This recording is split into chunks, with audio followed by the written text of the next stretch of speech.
అందరికీ నమస్తే. Ministers with ముఖ్యమంత్రి అందరూ ప్రైవేట్ వ్యక్తులను దగ్గర పెట్టుకున్నారు. వాళ్ళే వీళ్ళ తరపున సెటిల్మెంట్ చేసేవాళ్ళు, వాళ్ళే వీళ్ళ తరపున మాట్లాడేవాళ్ళు. ఈ విషయం నేను చెప్తలేను. మొన్న కొండ సురేఖ గొడవతోనే విషయం అంతా బయటకు వచ్చింది కదా. ఇప్పుడు సీఎం రేవంత్ రెడ్డి తరపున రోహిన్ రెడ్డి చర్చలకు వచ్చాడు.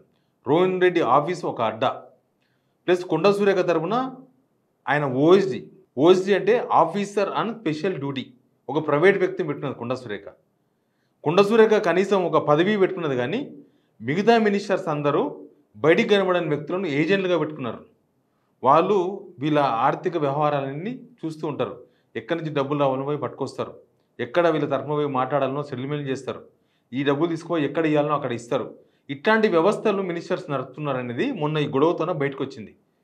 అసలు ఏకంగా షాడో సీఎంఓ ఆఫీస్ ఉంటుందంటే నమ్ముతారా మీరు? సీఎంఓ ఆఫీస్ అనేది అఫీషియల్గా ఒకటి ఉంటుంది, దానిలో ఐఏఎస్లు ఐపీఎస్లు ఎవరైనా పెట్టుకోవచ్చు. కానీ షాడో సీఎంఓ అంటే ఇప్పుడు రోహిన్ రెడ్డి షాడో సీఎంఓలో ఉన్నాడు. ఇలా మిగతా మినిస్టర్స్ ఏం తక్కువ తినలేదు. ఒక కొండ సురేఖ విషయం బయటకు వచ్చింది, కానీ మిగతా మినిస్టర్స్ అందరూ కూడా ప్రైవేట్ వ్యక్తులను ఏజెంట్లుగా పెట్టుకున్నారు. వాళ్ళ చుట్టాల వాళ్ళను, లేకపోతే వాళ్ళకి తెలిసిన వాళ్ళను, వాళ్ళ సీక్రెట్లు ఎవరో బయటికి చెప్పరు అని నమ్మకం ఉన్న వాళ్ళను వాళ్ళ మనుషులుగా బిహాఫ్ ఆఫ్ వాళ్ళ వ్యక్తులుగా పెట్టుకున్నారు. ఈ వీడియో చాలా ఇంపార్టెంట్ వీడియో. అసలు మన మంత్రులు ఏం చేస్తున్నారు? వీళ్ళు పైకేమో చాలా శుద్ధపూస మాటలు మాట్లాడుతున్నారు, పైకేమో మేము ప్రజాసేవ అని చెప్తున్నారు. కానీ రాక అవకాశం వచ్చిందని దాన్ని మొత్తం క్యాష్ చేయడానికి ప్రయత్నం చేస్తున్నట్టు కనిపిస్తుంది. అందుకే ఈ వీడియో షేర్ చేయండి, సబ్స్క్రైబ్ చేసుకోవడం మాత్రం మర్చిపోవద్దు. నేను ఈ విషయం ఎందుకు చెప్తున్నా, మంత్రుల దగ్గర ఈ మధ్యవర్తులు ఎందుకు పనిచేస్తున్నారు, అసలు ఈ మధ్యవర్తుల ప్రమేయం ఏంది? అసలు ఇప్పుడు సీఎంతో పని ఉంటే మినిస్టర్ మాట్లాడుకోవచ్చు, ఒక మినిస్టర్తో ఇంకో మినిస్టర్తో ఉంటే మినిస్టర్ మాట్లాడుకోవచ్చు. కానీ ఈ మధ్యవర్తులు ఎందుకు పోయి వేరే ప్రైవేట్ ఆఫీసులో కూర్చొని మాట్లాడుకుంటున్నారంటే ఏ విషయాలు బయటపడకూడదని ఆ విషయం చెప్తున్నా. అందుకే సబ్స్క్రైబ్ చేయండి, షేర్ చేయండి. ఏంటంటే వీళ్ళు మంత్రులు నాకు తెలిసి ఒకరిద్దరు మంత్రులు కాదు, అందరు మంత్రులు, చాలామంది మంత్రులు వాళ్ళ దగ్గర వాళ్ళ చుట్టాలో, వాళ్ళ బంధువులో, వాళ్ళ బామార్దులో, లేకపోతే వాళ్ళ నమ్మకస్తులో, వాళ్ళ కులపు వాళ్ళో, వాళ్ళ ఊరోళ్ళో ఎవరినో ఒకరిని వాళ్ళ దగ్గర పెట్టుకుంటున్నారు. వాళ్ళ దగ్గర పెట్టుకొని వాళ్ళ ద్వారా ఈ లావాదేవీలు మొత్తం నడిపిస్తున్నారు. ఇప్పుడు రోహిన్ రెడ్డి ఆఫీస్లో జరిగింది అదే కదా. అసలు రోహిన్ రెడ్డి ఎవరు? గవర్నమెంట్లో ఏమైనా అఫీషియల్ పర్సన్ కాదు. రోహిన్ రెడ్డి గవర్నమెంట్లో మినిస్టర్ కాదు, గవర్నమెంట్ ఆఫీసర్ కాదు, ఏమీ కాదు. రోహిన్ రెడ్డి జస్ట్ సీఎం రేవంత్ రెడ్డి ఇంకా తిరిగే ఒక మనిషి, వాళ్ళ పార్టీకి సంబంధించిన లీడర్. రేవంత్ రెడ్డి మనిషి అంటే రేవంత్ రెడ్డి ఏజెంట్. నెక్స్ట్ సుమంత్ ఎవరు? సుమంత్ కాంగ్రెస్ కార్యకర్త కూడా కాదు, సుమంత్ గవర్నమెంట్ ఆఫీసర్ కాదు, సుమంత్ ఐఏఎస్ కాదు, ఐపీఎస్ కాదు, ఆ శాఖకు సంబంధించిన అధికారి అసలే కాదు. మరి వాళ్ళిద్దరూ డెక్కన్ సిమెంట్ వాళ్ళని ఎందుకు పిలిపించారు? అది రోహిన్ రెడ్డి ఇంట్లో ఎందుకు కూర్చున్నారు? ఈ విషయం బయట పడ్డది కాబట్టి ఇది ఒక్కటి బయట తెలుసు. అసలు జరగకుండా తెలియకుండా లోపల కూర్చొని మాట్లాడుకొని సెటిల్మెంట్ చేస్తున్నా ఎన్నున్నవో తెలియదు. చాలామంది మినిస్టర్స్ అట్లాంటి వ్యక్తులు ఒక్కొక్కరు పెట్టుకున్నారు. ప్రతి మినిస్టర్ దగ్గర వాళ్ళు ఎవ్వరికి బయటికి కనబడరు, వాళ్ళు ఎక్కడ స్క్రీన్ల మీద కనబడరు, ఎక్కడ కార్యకర్తలు కూడా కనబడరు, వాళ్ళు ఎక్కడ కనబడరు. మొత్తం లోపల యాక్టివిటీ నడిపిస్తూ ఉంటారు. ఇదంతా బ్లాక్ దందా అంటారు దీన్ని. అంతా సెటిల్మెంట్ చేయడం, అమౌంట్లు క్యారీ చేయడం, తీసుకుపోయి ఎక్కడనో పెట్టడం, పెట్టుబడులు పెట్టియడం, ఇంకా రకరకాల వ్యాపారాలు చేస్తుంటారు. ఎందుకు ఇదంతా నడుస్తుందంటే ఈ వ్యక్తులకు డైరెక్ట్గా ఎక్కడ ప్రజలకు కనబడరు, మీడియా కూడా కనబడరు, పక్క మంత్రి కూడా తెలియదు. వాళ్ళ మనిషి ఒక మనిషి వస్తాడు, ఈ మనిషి ఒక మనిషి వస్తాడు. అప్పట్లో రావు గోపాలరావు సినిమా ఉంటుండే, ఆకాశం ఎందుకు ఎర్రబడ్డది, కోడ్ లాంగ్వేజ్. అట్లా వీళ్ళు కూడా ఇట్లా ఏజెంట్లను పెట్టుకొని కోడ్ లాంగ్వేజ్ ద్వారా సెటిల్మెంట్లు చేసుకున్నట్టుగా కనిపిస్తుంది. నిధుల సేకరణ, డబ్బుల కోసమే, మెయిన్గా సెటిల్మెంట్ల కోసమే. డైరెక్ట్గా మంత్రులు దీనిలో ఇన్వాల్వ్ అయిననుకో, ఇప్పుడు ఇద్దరు మంత్రులే కూర్చొని ఆ డెక్కన్ సిమెంట్ కంపెనీ వాళ్ళతో మాట్లాడారు అనుకో, కూర్చొని అది ఏమన్నా రికార్డ్ చేశారనుకో, అది పెద్ద ప్రమాదం. అందుకే వీళ్ళ చేతికి మట్టి అంటకుండా పనిచేసే ప్రక్రియ ఇదంతా. పుచ్చుకుని ఎవరైనా పట్టుకోరు అనుకో, దొరికిపోయింది అనుకో ఎక్కడో దగ్గర, ఏ మీడియాకో. ఇప్పుడు మీడియాకి అంత ధైర్యం లేదు, పట్టుకునేంత ధైర్యం లేదు. పట్టుకున్న మేము మినిస్టర్ మంత్రులం అంటే వదిలేస్తారు. కానీ ఇంకా ఎవరో నాలుగు దొరికిరు అనుకో, ఎవరన్నా దొరికితే అప్పుడు ఏమంటారు అంటే, ఏమో ఆయన ఎవరో మాకేం తెలుసు, మాకేం సంబంధం లేదు. మరి వాళ్ళు ఏం మాట్లాడుతున్నారో ఆ డెక్కన్ సిమెంట్స్లో నువ్వు ఆయన ఎందుకు పిలిచిండో రోహిన్ రెడ్డి, లేకపోతే సుమంత్ ఎందుకు పోయిండో మాకేం తెలియదు, మాకు సంబంధం లేదు. మేమన్నా ఉంటే అఫీషియల్గానే చేస్తాం.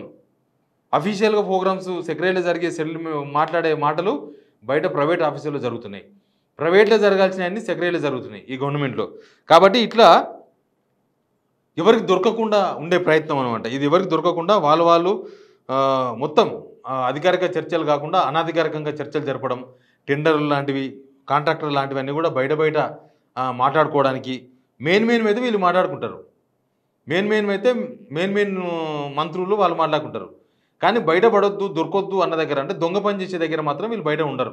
వీళ్ళు మొత్తం ఏజెంట్లను పెట్టుకొని అక్కడ తమ పేరు బయటపడకుండా ఇంకా ప్రైవేట్ వ్యక్తి రూపంలో మధ్యవర్తి ఉంటారనమాట. ఏదైనా డీల్ బయటపడినా మాకు సంబంధం లేదు, ఆయనతో మాకేం సంబంధం లేదు, ఆయన ఎందుకు చేసిండో ఆయన వ్యక్తిగతం అది. వీళ్ళు తప్పించుకోనికి ఒక మార్గం. ఇక వీళ్ళు దీనిలో ఇంకా వీళ్ళే ఒక మంత్రులే ఒక ప్రైవేట్ వ్యక్తులను పెట్టుకొని ఏదో ఆర్టీ ఆఫీస్లో ఏజెంట్లను చూస్తుంటాం మనం. వాళ్ళు ఏం పని చేస్తారో మీకు అందరికీ తెలుసు. అట్లాంటి ఏజెంట్లు ఆర్టీ ఆఫీస్నే కాదు, రిజిస్ట్రేషన్ ఆఫీస్ దగ్గర కూడా ఉంటారు. ఇంకా రకరకాల వ్యవహారాల్లో ఏజెంట్లు ఉంటారు. ఏజెంట్లు వాళ్ళు ఏం పని చేస్తుంటారో ఇక్కడ అదే పని చేస్తున్నారు, కాకపోతే ఇక్కడ పెద్ద మొత్తంలో చేస్తున్నారు. ఇది జనాలకు నష్టమే కదా, జనాలకు సంబంధించిన అంశమే కదా. ఇప్పుడు వీళ్ళు జనాలు ఓట్లేసి ఎమ్మెల్యే అయిన వాళ్ళు, మినిస్టర్లు అయ్యి ఆ శాఖలో మేము ఏదో పొడుస్తామని మినిస్టర్లు అయిన వాళ్ళు, కానీ ఆ శాఖలో ఎక్కడ బొక్కలు ఉన్నాయి, ఎక్కడ డబ్బులు వస్తాయి, ఎక్కడ మనం డబ్బులు నొక్కొచ్చు, ఎక్కడ సెటిల్మెంట్ చేయొచ్చు, ఎక్కడెక్కడ మనం కోట్లు వందలు వేలు లక్షలు కాదు ఇక్కడ. మొన్న కొండ సురేఖలో 100 కోట్ల వ్యవహారం అంటున్నారు కదా అందరూ. 100 కోట్లు అంటే ఏంది?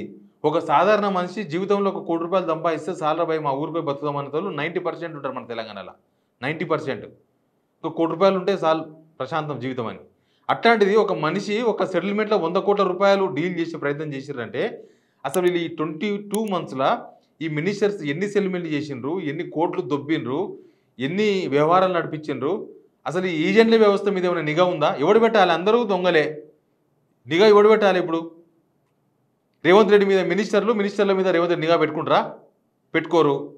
కానీ రేవంత్ రెడ్డి దగ్గర అయితే ఏకంగా ఒక 3-4 వ్యక్తులు ఏకంగా ఒక నకిలీ సీఎంఓ ఆఫీస్ అనాలనో లేకపోతే షాడో సీఎంఓ ఆఫీస్ అనాలనో కూడా తెలియదు, అదే నడుస్తుంది ఏకంగా. ఇప్పుడు ఫైమ్ కురేషి అనేది అయినా, లేకపోతే రోహిన్ రెడ్డి అనేది అయినా, తిరుపతి రెడ్డి, లేకపోతే కొండల రెడ్డి, వీళ్ళంతా ఏం పని చేస్తారు? వీళ్ళు గన్మెన్లు పెట్టుకొని ఏం చేస్తారు? వీళ్ళకందరూ గన్మెన్లు ఎందుకు? ఇంకా చాలామంది కాంగ్రెస్లో రేవంత్ వెనక తిరిగే వాళ్ళు గన్మెన్లు ఉన్నారు తెలుసా? ఏ పని ఉండదు వాళ్ళకి. వాళ్ళు ఆ గన్మెన్లను చూపించి సెటిల్మెంట్ చేసుకోవడమే వాళ్ళ పని.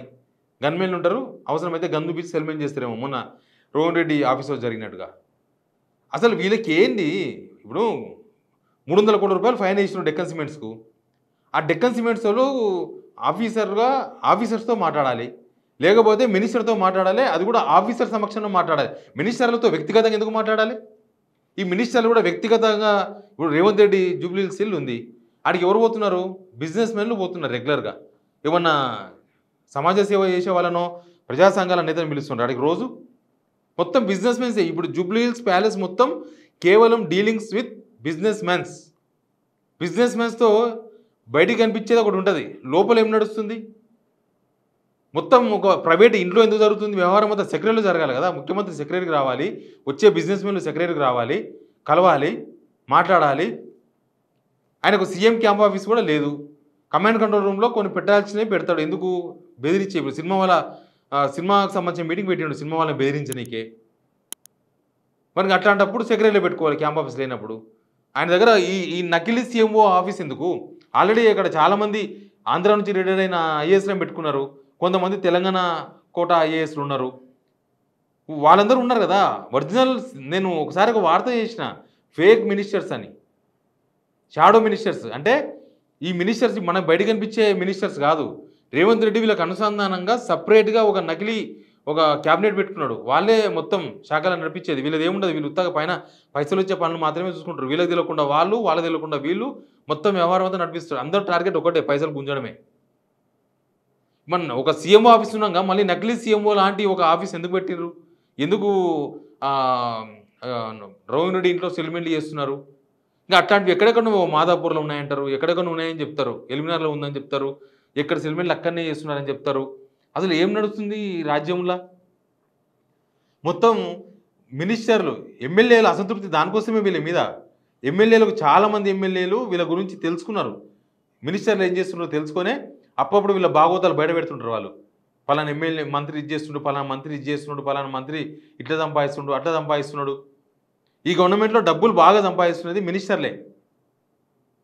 రకరకాల మార్గాల ద్వారా సంపాదిస్తున్నారు. ఈ మధ్యవర్తులను ఏజెంట్, కలెక్షన్ ఏజెంట్ల లాగా, సెటిల్మెంట్ ఏజెంట్ల లాగా ఇట్లా రకరకాలుగా పెట్టుకున్నారు వీళ్ళను. ఇది ఏజెంట్ల పాలన అయిపోయింది, ప్రజాపాలన కాదు, ఏజెంట్ల పాలన. పైకి కనిపిస్తున్న గవర్నమెంట్ ఒకటి, లోపల వేరే ఒక గవర్నమెంట్ నడుస్తుంది. పైన ఒక క్యాబినెట్ నడుస్తుంది, లోపల ఇంకో క్యాబినెట్ నడుస్తుంది. పైన ఒక సీఎం ఆఫీస్ ఉంటుంది, లోపల ఇంకొక సీఎం ఆఫీస్ ఉంటుంది. పైన ఏజెంట్ మినిస్టర్లకు పిఎల్ పిఆర్ఓలు ఉంటారు, లోపల మినిస్టర్లంతా ఏజెంట్లను పెట్టుకున్నారు. ఇది సిస్టమ్ క్రియేట్ చేసిన అన్అఫీషియల్ గవర్నెన్స్ లేయర్.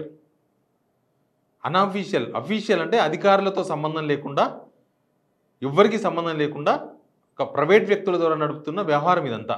ఇది మన గవర్నమెంట్ నడుస్తున్నది. మీరు కూడా కామెంట్ చేయండి, మీరేమనుకుంటున్నారు ఈ వార్త మీద. Please subscribe signal TV.